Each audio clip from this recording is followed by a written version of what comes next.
आप सभी के लिए ईश्वर का असीम प्रेम और आप सभी को ईश्वर का पूर्ण आशीर्वाद।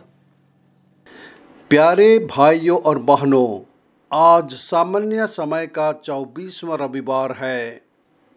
पहला पाठ में नबी यशायाह कहता है कि यहोवा के पीड़ित सेवक को परमेश्वर की सहायता का आश्वासन दिया जाता है। भजन संहिता में ईश्वर की मुक्ति के लिए उसकी स्तुति की प्रार्थना की जाती है। दूसरे पाठ में संत याकूब सिखाता है कि विश्वास अपने कामों में दिखाया जाना चाहिए। सुसमाचार पाठ में हम पढ़ते हैं कि पतरस घोषणा करता है कि यीशु ही मसीह हैं और यीशु सिखाता है कि जो लोग उसका अनुसरण करेंगे उन्हें उसका क्रूस उठाना चाहिए।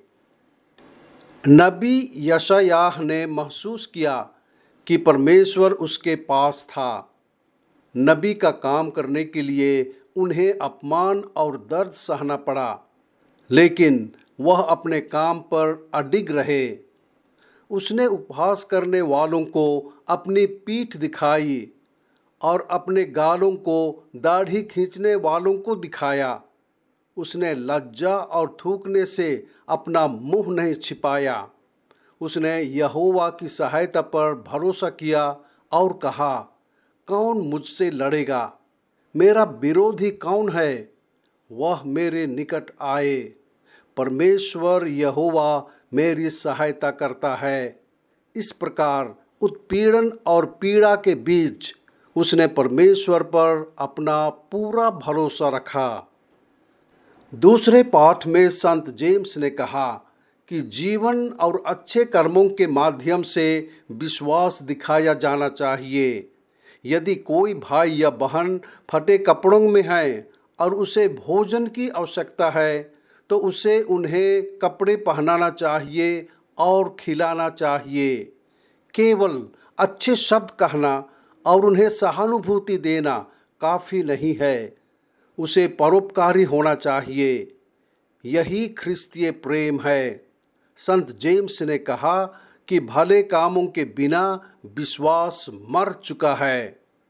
हम मसीह के अनुयायियों को अपने प्रेम और भले कामों के द्वारा अपना विश्वास दिखाना चाहिए। यीशु लोगों का भला करते हुए गांव-गांव में घूमते थे। हम भी जहां कहीं भी जाएं, अच्छे काम करते रहें।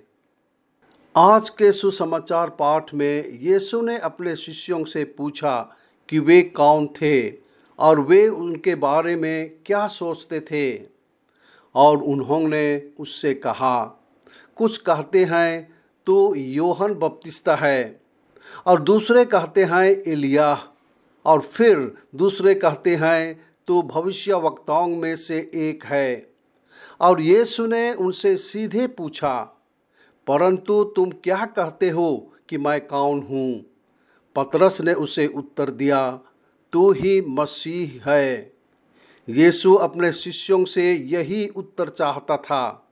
पतरस ने सही जवाब दिया, लेकिन यीशु ने उनसे कहा कि वे लोगों को इस सच्चाई के बारे में खुलकर ना बताएं।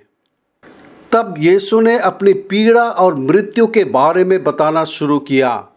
वह महायाजकों और शास्त्रियों द्वारा ठुकरा दिया जाएगा और मार डाला जाएगा और 3 दिन के बाद फिर से जी उठेगा। पतरस ने यीशु की भविष्यवाणी को अस्वीकार कर दिया। पतरस ने कहा कि ये सब बातें उसके जीवन में घटित नहीं होंगी। शायद पतरस ने सोचा था कि यीशु एक सांसारिक शासक होगा, लेकिन यीशु ने उसे यह सब कहने के लिए डांटा।